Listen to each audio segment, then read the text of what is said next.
لتأکلوا اموال الناس بالباطل حاکمانو ته پیسې دې د پاره ورکوي چې د بل مسلمان او د نورو خلکو مال چې دا په غلطه باندې وخوري وانتم تعلمون تاسو په دې خبرو ډیر خپيږئ.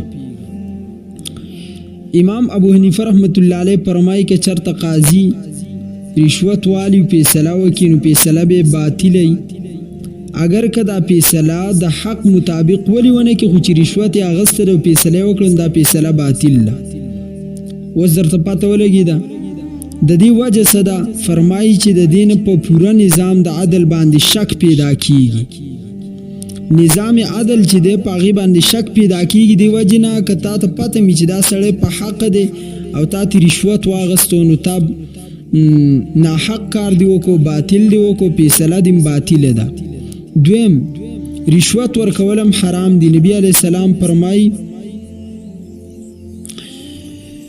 چې الله جل جلاله د رشوت کوونکې او اغستونکې د دې په درمیان کې چې کم دلال دی دا درې وانو باندې د الله لعنت دی. زه قاضي یم او زما نوکر لتا پیسې ورکړي نو رشوت ما واغستو تا ورکو او قاضي سے زمونږ د زما د نوکر مابین کې ما تر ورساو په موږ درې وانو د الله لعنت دی. دا د الله نبی فرمایي. ها یو صورت دی کچارتا ظالم ستا حق ونیسی او ته رشوت ورکې د خپل حق اصولولو دپاره نو ورکوونکی ګناهګار نه دی اغستونکی ګناهګار دی. مطلب باندې به تاسو پوه شوي یئ. احمد او د زید فیصله ده. احمد په حق دی احمد په حق دی او ځمکه د احمد د فیصله ما ته راوړي او کما ته رشوت نه راکړې نو زه فیصله د احمد په حق کې نه کوم نو احمد د خپل حق د حاصلولو دپاره ما ته پیسې راکړي ما ته رشوت راکو زه ګناهګار یم احمد ګناهګار نه دی. دیتا غالباً په فقه کې وایي الراشی الرشوه لدفع الظلم یعنی رشوت تا ورکو خو ظلم دی منع کاو د دې بنیاد باندې تا مال رشوت راکو نو په دې وجه باندې ته ګناهګار نه زه ګناهګار یم ځکه زه په عدل باندې نه چلیږم نو حکم ماته متوجه دی تر خپل حق حاصلولو دپاره ماته رشوت راکو و دې کې شرط دا دی چې ته په حق یې. بل یاد ساتئ په تخفه او په رشوت کې فرق. حضرت امام ابو یوسف رحمت الله علیه فرمایي دا یو بل مسله ده.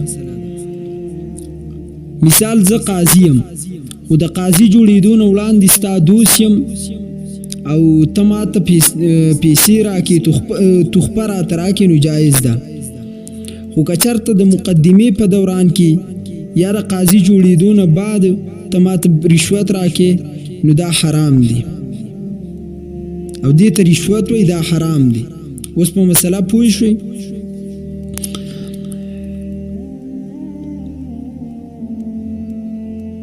اوس راځو د پاکستان د قانون مطابق د پاکستان فینل کوډ دفعه نمبر 161 نواله 165 د دې پوری سرکاري افسر له رشوت اغستل دا په دیو باندې جرم دی. مثال ته ججمنٹ کې نو د آیات ساته چې پاکستان په پینل کوډ کې دفعه نمبر 161 نواله تر 165 پوری چې د دې 161 نه د 165 تحت سرکاري افسر رشوت واغست نو جرم دی. د 3 کالو د قید نواله د 2 کالو د قید پوری په د 3 کالو نواله تر د 2 کالو پوری قید دی او جرمانه پکې دی شي. ځان دې خبر کړه دینه د قومي احتساب آډینس چې دی 1999 تحت ججبم نیب د دایری لاندې راځي. قومي احتساب آډینس 1999 تحت ججب د نیب د دایری لاندې راځي او سپریم جوډیشل کونسل د دې ضابطه اخلاق چې کوم ضابطه اخلاق ته 2009 په دې کې لیکلي چې جذبه تخفه دعوت یا مالی پایده نالی خلاف ورزي باندې به برطرف کېدی شي، سزا به ورته ورکولی شي. د پاکستان قانون ججان خپ صفا دماغ باندې واوري. یو د پاکستان د قانون مطابق ګوري. پاکستان پینل کوډ د په 161 نه 165 پوری چلان دي سرکاري افسر د رشوت اغستل جرم دی. 3 کالونه د 2 کالو پوری قید دی او د دې سره سره جرمانم ده.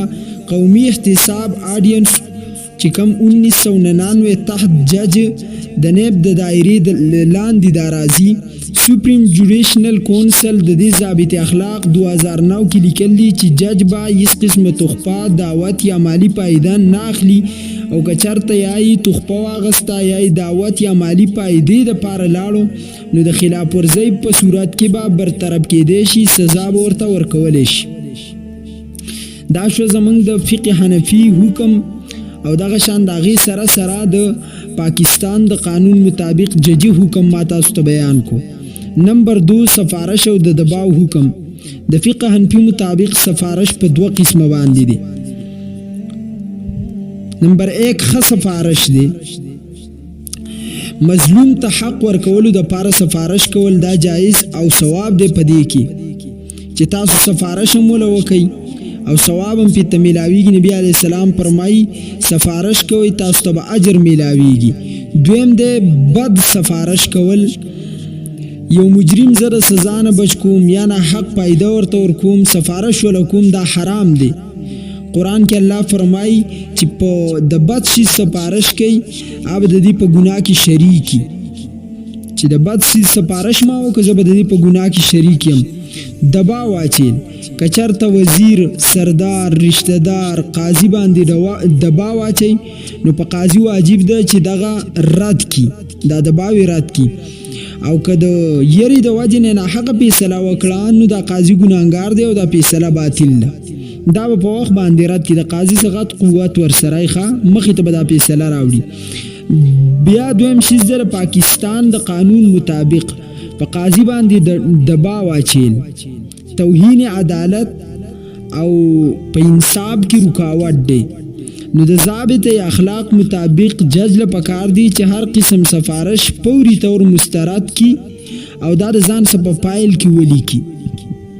د پاکستان د قانون مطابق د رشوت خبري وشو، د دې خلاصه یاد کړئ. خبره ده د رشوت اغستل فقه حنفي حرام د فیصله باطل ده او پاکستانی قانون وایي چې د 3 سال نواله تر 100 سال پوري قید دی او باعث جرم دی. دا کس رشوت ورکول د حق د پاره معاف دی چې تا ورکو او د ناحق د پاره حرام دی. او د حق د پاره تا ورکو نو تا خو تا ته معاف ده، دا خبره جایز شو، لیکن جج د پاره او د قاضي د پاره په دې ټیم کې حرام ده. پاکستان قانون دا وایي چې په هر صورت کې دا جرم دی، نه به اخلي، نه به ورکې، ته به رشوت نه ورکې، دا جرم دی. نو ځان خبر کوي چې کوم خلک رشوت ورکوي که پته ولګي د نو دیو باندې جرم دی، دا به په جج مقرروي قاضي. بل خبره مونږ وکړه ناحق سفارش په فقه حنفي کې حرام دی او پاکستان وای د پاکستان قانون وای چې توهین عدالت دا دی چې تا په ناحق سفارش وکړه، دا د عدالت توهین دی. دباو اچیل چې ناجایز دی قاضي به رد کوي او پاکستان قانون وای چې په انصاف کې رکاوټ او جرم دی. اوس دلته تاسو فرق وپېژنئ زموږ پرسنل لا یعنې فقه حنفي اخلاق او د شرعي ذمهدارۍ باندې د دې غټ زور دی او پاکستانی قانون چې دی په سزا او په طریقې کار باندې بیان ورکوي. نو دلته یاد ساتئ د قاضي لپاره عملی خبرې دا دي چې خپله دروازه به بند ساتي. د مقدمې فریقین د دیو کې به د یو څه ذاتي ملاقات نه کوي. 2 کسان احمد او زید فیصله د دیو کې به د یو څه ذاتي ملاقات نه کوم. د یو کور ته به خوراک لنظم چې قاضي یم او جج یم تخفه به نه قبلوم. دویم نمبر دی ریکارډ باندې لیکل، دا عملی خبره د قاضي او د جج دپاره. که څوک سفارش کوي نو په فایل دی د ځان سولی کی چې پلان کی سفارش کړل دی او هغه رد کړی شوی دی. دریم نمبر د الله نه یره، یاد ساته ستا فیصله په قیامت کې به د الله مخې ته پیش کیږي، نو دا یره به په زړه کې ساتي. خپوخ یقین سه. څلورم